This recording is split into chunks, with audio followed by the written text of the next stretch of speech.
இந்தியாவின் number 1 masala brand ஆச்சி மசாலா வழங்கும் மணிச் செய்திகள்.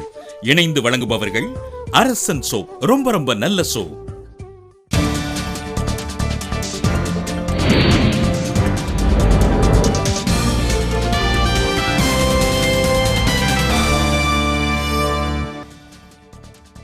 சிலை கடத்தல் மன்னன் தீனதயாளனின் சென்னை வீடு மற்றும் கிடங்கிலிருந்து இன்று மேலும் 50 சிலைகள் பறிமுதல்.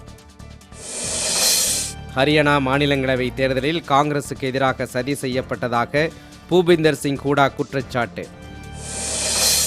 6 நாள் அரசுமுறை பயணமாக கானா, நமீபியா உள்ளிட்ட ஆப்பிரிக்க நாடுகளுக்கு இன்று புறப்படுகிறார் பிரணாப் முகர்ஜி. சட்டப்பேரவை தேர்தல் முடிந்த பிறகு வாக்காளர் பட்டியலை செம்மைப்படுத்தி என்ன பயன் என திமுக தலைவர் கருணாநிதி கேள்வி. புதுச்சேரி மாநிலத்தில் மது விலக்கு சாத்தியமில்லை என முதலமைச்சர் நாராயணசாமி திட்டவட்டம். நாமக்கலில் கொள்முதல் விலையில் 3 காசுகள் உயர்ந்து ஒரு முட்டையின் விலை ₹4.25 நிர்ணயம்.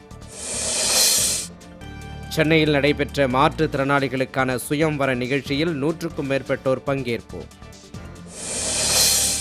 நாமக்கல் அருகே கொள்ளை நிகழ்வுகளில் ஈடுபட்டு வந்த 6 பேர் கைது. ஊர்திகள், நகைகள் பறிமுதல். சென்னை புழல் ஏரியில் குளிக்கச் சென்ற பள்ளி மாணவர்கள் 2 பேர் நீரில் மூழ்கி உயிரிழப்பு.